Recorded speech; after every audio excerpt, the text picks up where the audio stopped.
Hi, Meg. No, I'm so glad to be here. This is my first time with Power to Fly. I know we've had a great relationship as an organization with you all, and so excited to be here having this discussion today. Awesome. Thank you so much. Okay, so would you like to tell us a little bit more about yourself and what your DEI journey has been thus far? Sure, happy to. So I think, like, many people who are part of the community, uh, thinking about this work and getting involved in an active way really harkens back to childhood. And now, sometimes when you start with that, it feels like, oh, we're going to go on this long journey together. And so I'll spare you some of the in-depth details, but for me, growing up, I, come from a number of privileges, and I think one in particular that has stuck with me is just how wonderful my coming out process was growing up. I think, unlike many whose stories you hear, I was openly embraced by family at a very young age, by friends, community. Sure, I had certain experiences that I think back to that maybe weren't the most positive, but on the whole, I had an incredibly amazing upbringing. And I think through that and hearing others' stories, not being in that same sort of flavor, I had something sort of catalyze inside of me that said, okay, I really want to do what I can to ensure that people, starting with the LGBTQIA plus community and then expanding, really do have that positive experience in this world. And so through my formal education, my backgrounds in counseling psychology, and women and gender studies, I think it just continued to sort of broaden my perspective around how can I really lift voices of others who are part of this community and then beyond. And so I've been with this organization with UnitedHealth Group for approaching 13 years and focused primarily when I started in the HR space. I thought, how can we ensure that people who are at work have a great experience, right? We spend so much time at work, and if you're not having a positive experience, if you're not feeling fulfilled, like that is just certainly no way to spend your time. And so really got sort of cut my teeth, if you will, in the HR space for the first 10 years of my career here. And then in the last three, I saw a real honest, um, what I would say, commitment to diversity, equity, and inclusion that went beyond, right, some of the conversation. And so got really excited when, our organization decided that it was time to have a department focused on this and, working with leaders and other departments across the enterprise. So anyhow, I've been in this space for the last 3 years, seen some great progress. Of course, still have a ton more to make, but really glad to be where I am. Absolutely great. Love to hear it. Hold on a second. There we go. I misplaced my mute button, so I was holding my space bar but couldn't scroll at the same time. All right. So one of the things that I discussed, leading up to your introduction, were some of the stats about managers. In case anybody missed those, only 1.6% of managers and less than 1% of vice presidents, senior vice presidents, and C-suite roles are held by LGBTQIA plus women. What do you think are some of the key barriers that cause those statistics? And how do you think organizations can actively work to dismantle them? Yeah. It's a great question and really staggering stats. So I'm glad we're having this conversation. Um, and certainly we won't solve it in 30 minutes, but I think that we can get sort of the group mobilized. I think it really starts with isolation. So if you're in the work setting feeling like you have to sort of re-enter the proverbial closet if you're out in your personal life, that is, again, incredibly damaging and really wears on mental health. And so if that isolation continues to persist, I think people tend to then, become even more and more and sort of just in their space alone, and feeling like they don't really have anywhere to go as it pertains to sharing their identity. So self-disclosure, and feeling safe to disclose or to self-ID, as we often call it, is critical, right? And of course, there are many reasons as to why someone does or does not disclose.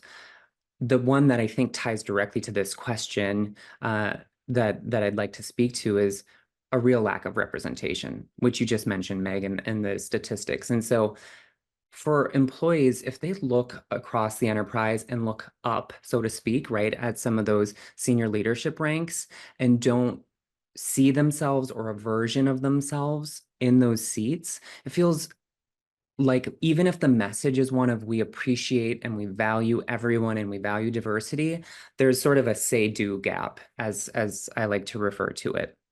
And so, there may be leaders who do sit at those tables who are also part of the community. And that's where I would really encourage, of course, when, if they feel psychologically safe to do so, that they do broadcast that part of their identity, again, to the degree they feel comfortable. So it's how can we, increase representation, but also how do we start by creating the inclusive environment in which leaders and all team members and employees feel that they are safe to share that aspect of who they are, and it will be embraced.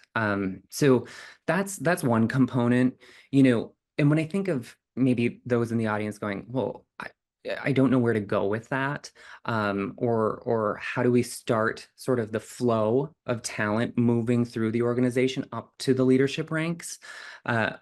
I'll speak to this more in depth later, but the concept of sponsorship is one that I think is really key here. So many of us are probably familiar with mentorship, where your mentor sort of gives sage advice to the mentee who's maybe more junior in the organization or in their career earlier on, and they take that advice and really incorporate it into how they operate.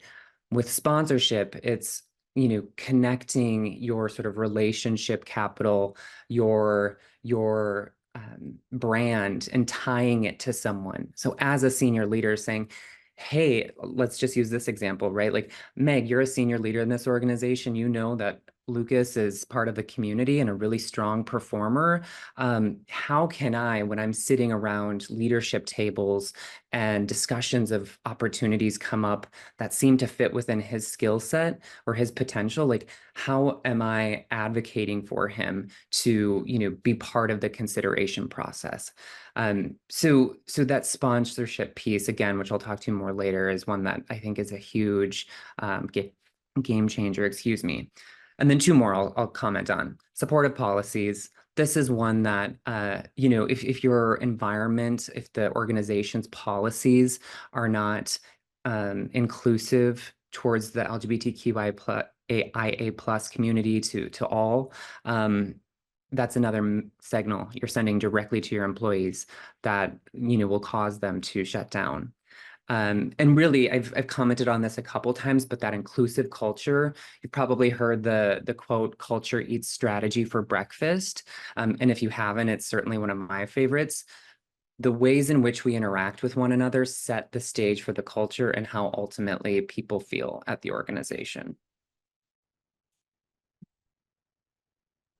Absolutely, absolutely agree with everything you said there. And, it really is, it's staggering once you start looking at actual numbers, right? It's one thing to know that, like, yeah, the higher you go into an organization, there is the glass ceiling, there is the bamboo ceiling, there are a lot of kind of fall off ledges that after this point, you don't really see yourself represented in, in the work world.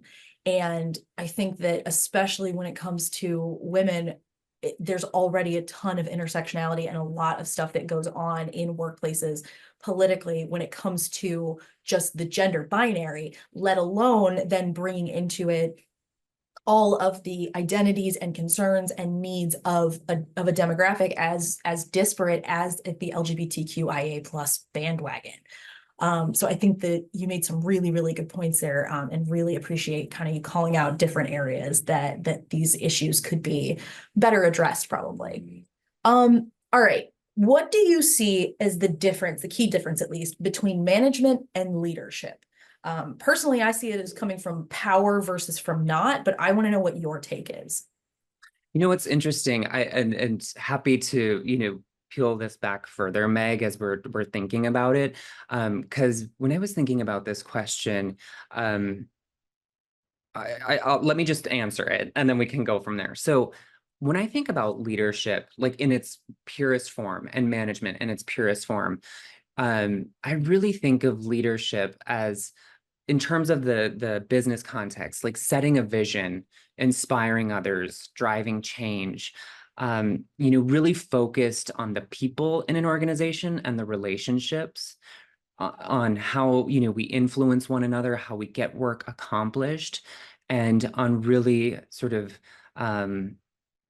taking innovative ideas and feeding them and watching them come to life. And then when I think of management, it's often implementation of all of that. So, through planning, organizing, executing. There's the tactical elements, there's the day to day. And so one way I kind of sort of distill that down is that leadership deals with the why and management deals with the how.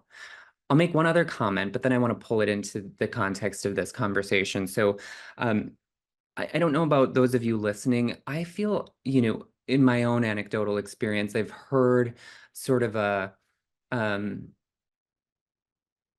maybe not overt, but covert sort of preference towards, again, thinking about leadership and management and the framing I just shared, a preference towards leadership or a greater value on leadership. And I actually think that, leadership in the sense of how I articulated it cannot be accomplished unless you have really strong management skills. And so I guess I would encourage everyone here, just generally speaking, whether you sit in a position that's deemed leadership or management, or frankly, even if you're, and especially if you're an individual contributor looking to, achieve greater leadership rank in your organization, it's how do I take those concepts or those behaviors and really emulate them in my day to day.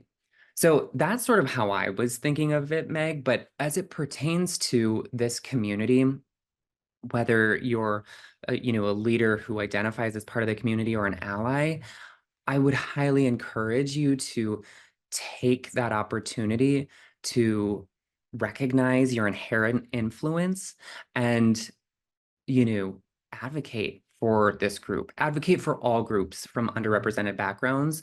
But certainly since the topic is LGBTQ plus folks here, I think wherever possible, just raising your voice and shining a light on where our opportunities are and helping guide people to how they can behave to be better allies is a huge first step.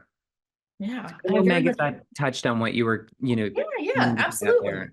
Yeah, I mean, I think that there are key differences there. I do think that they overlap for Mm. sure. And I think you're right. It kind of goes to show that there are many, many, many different ways to express leadership or management ability. And so I think that is really key for people to understand that, there are differences between the two, but you can flex both independently. All right. I want to talk a little bit more about UHG. What are can you tell us some of the DEI initiatives that y'all have implemented that have helped to improve your LGBTQIA plus representation, especially when it comes to leadership roles? Yeah. Yeah, so one that I'm particularly proud of, and maybe a little bit biased in, as I helped stand it up personally and have seen it since grow. I referenced sponsorship and sort of defined it before, but I want to spend a little more time here, in terms of an example that exists within the context of UnitedHealth Group. So we're now in our second cohort of what we call our executive sponsorship program. And it is a program or an initiative that we try to balance a level of organic and prescriptive approach to assigning our senior most executives across our very large organization with talent, with people at our director and senior director levels of the organization. So for those who are maybe unfamiliar with UnitedHealth Group, just a little more background. We have over 400,000 plus team members, employees, associates, however you want to refer to the group, across the globe. And we have, a lot of talent in many different facets and places of the organization. And so while we do have robust sort of talent management or development, career development, focus and processes and programs. This one in particular was one that we put into place in 2022 to say, yes, and how can we maybe break up the lines of business and assign these senior most executives with leaders at this level who are sort of on the cusp of maybe becoming VPs, and aspire to do so and to take on greater leadership responsibility, and and bring them closer. Proximity is something that we talk about a lot at UnitedHealth Group. Um, and I think maybe let me take an even further step backwards. You often hear, I can imagine, I'll speak from my own experience, when people are more closely connected to someone who is part of a respective community, that their empathy grows, that their acumen around someone's experience grows. And of course, not one person's experience is then monolithic to the entire community, but it starts to kind of open up that aperture for greater empathy and learning. And so taking sort of that premise and putting it into the corporate or professional context, we brought these leaders to these individuals who are inclusive of all backgrounds, all experiences, but certainly folks who do self-identify as part of the community, as part of the LGBTQIA plus community. And so these relationships are a one-on-one over the course of 18 months where they come together and say, what is it that we want to achieve over this 18 months? And by the way, I might not know you from, this might be our first conversation together. And so really they build the foundation for getting to know one another. They set goals around, do I want greater visibility? And what does that look like? Are there colleagues or leaders in this organization who you could introduce me to? I might be an HR leader or a DEI leader. You run a large profit and loss organization over here. And that's lovely. And we'll learn a lot from each other. But is there maybe someone in your HR team who you could introduce me to if that's where I want to go? Are there opportunities for me to sit in on your business planning process so I can get a better understanding of what it means sort of behind the curtain to be an executive at this organization? Can I participate and maybe lead a session as in a town hall that you're leading for all of your organization? And so through key experiences, I just highlighted a few, really thinking about what is it that we can get out of this relationship where then you now, as my sponsor, feel that, again, when you have the opportunity to sit in these conversations with other leaders in the organization, with those who have decision-making authority, my name comes out of your mouth and you are endorsing my performance, my credibility, my potential, my candidacy uh, for these particular opportunities. And so the first cohort was relatively small, but with our senior most executives, and it was successful in the sense of the feedback from both the sponsors and the sponsees, as we call them, as well as when we looked at our talent mobility. So thinking about where did we end up at the end of that 18 months? Were folks promoted? Did they take lateral opportunities or greater responsibility? And so really the numbers and the data supported the program. And we're now in cohort 2 where we've expanded the scope even further. So I hope that wasn't too overly detailed. That's one I really wanted to go deep in. There are 2 others I'll share and then I'll pause. We have leader advisory councils at our organization. And they are, I'll speak specifically to the LGBTQ plus one. It's a group of 25 or so leaders at that VP level and above who either identify as part of the community or are allies of. And as much as possible, we I sit on that council myself.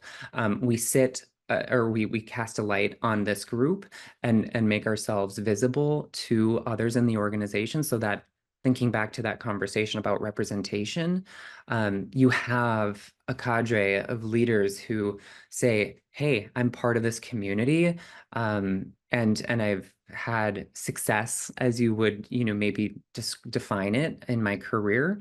And you can too.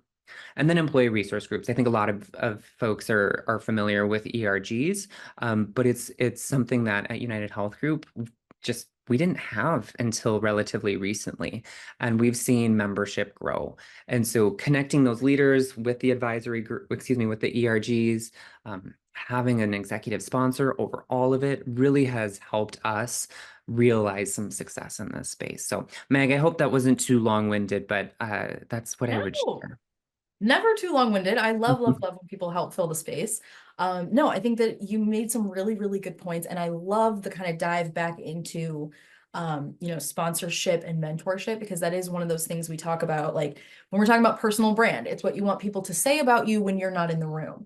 Mentorship and sponsorship can have a lot of overlaps. It doesn't have to be separate people, but I do appreciate the distinction that if you are someone's sponsor, you're not just working with them to try and help them, like, how do I handle this situation in my daily life? What should I be preparing for? Should I be going after these other opportunities? A sponsor is somebody who can help pull you up behind them. A sponsor is someone who's going to bring up your name in those meetings. Hey, have you thought about Lukas for this situation or for this opportunity? So I think that that is hugely important, that people understand that there is a difference there, and there are different things and different opportunities that those two roles can help bring about. And I think you're absolutely right. I know there's an Oprah Winfrey quote, which I am going to just absolutely butcher. But basically it's like, if you can see it, you can do it. If you don't see anybody on TV who looks like you, it's going to be very hard to think that you could headline the Tonight Show or something, so I think it is important that as people become more safe and more secure in their offices, in their working environments, we are able, those who are able to should make themselves as visible as possible and help make sure that even if they were the first in that room or they are currently the only, that they are not the last. All right, so when it comes to allyship, what role do you think allyship plays in advancing LGBTQIA plus leadership? And how can Yeah. organizations create that culture of allyship at all levels? Yeah, it's a great question, and one that I'm happy that I'm starting to hear a focus, not only, of course, in this conversation, but I would say more broadly in other conversations around LGBTQIA plus dialogue and discussion of allyship. I mean, of course, it's always been part of the dialogue. I don't know about you. Maybe it's that I think it's called the Mandela effect, where I'm starting to hear it more just because I'm thinking about it. But certainly, allyship seems to be growing. And I would say I made a comment that I want to continue to kind of tug on a bit here. So over all of our employee resource groups, we have an executive sponsor at UnitedHealth Group. And our executive sponsor of our Pride ERG is the president of our Optum organization. And she is an individual who does not identify as part of the community, but as an ally.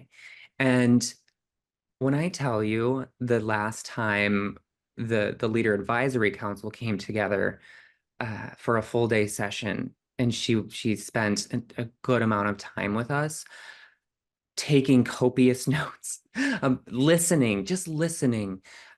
And then her question was, "What are the three things that I can do to be a better ally?" And of course, we had dialogue around that. But I think that's where what I'd encourage everyone listening today to take away. It's like there's so much that can be done, of course, to demonstrate allyship.